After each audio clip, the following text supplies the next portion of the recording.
করতেই নিয়ে পাহাড় কেবলকার উপরে আরও হেঁটে উঠলাম। এখানে কিন্তু মোবাইল নেটওয়ার্ক নাই, যার কারণে ভিডিও করলাম। মোবাইল নেটওয়ার্ক নাই, টোটালি বন্ধ হয়ে গেছে। এই যে বরফ, এখনও বরফে ঢাকা।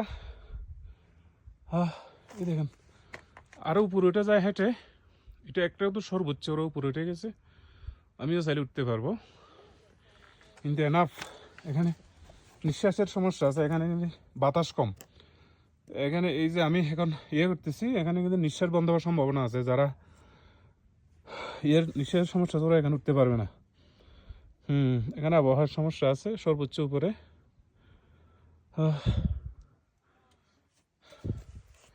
অনেকে এখানে উঠে যাবে হেঁটে, কিন্তু আমি আর পারবো না। ওখানে গেলে নিঃশ্বাসের সমস্যা আছে কিন্তু এখানে উঠে হতে নিজে রিক্স। ওরা বলছে তোরা এখানে উঠবি, দায়িত্ব তোরার। দেখেন আরও উপরে উঠে যাবে, কিন্তু আমি আর পারতেছি না উঠতে। এতগুলো হেঁটে উঠলাম, দেখেন। ও মামা মিয়া,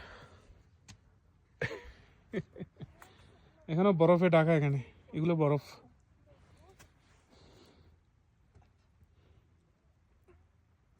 ওয়াও, একদম সর্বোচ্চ এটা উঁচা পাহাড় কর্তেনিয়ার মধ্যে। ইটালি কর্তেনিয়া সর্বোচ্চ উঁচা পাহাড়। এই জায়গায় পাহাড় আর পাহাড়। এখানে যদি শীতকালে আসলে সব সাদা থাকে, বরফ এখনো আছে কম। এই যে এখানে বরফ, এখানে কারণ এখানে ঠান্ডা, এখন ব্যাপক ঠান্ডা। এখানে মাইনাস না, সম্ভবত 2-3 হবে, 2-3 ডিগ্রি। ব্যাপক ঠান্ডা। আমরা জ্যাকেট ছাড়া এসেছি, যার কারণে এখন নেমে যাবো। ব্যাপক ঠান্ডা। এই যে ম্যাঘের সাথে আছি।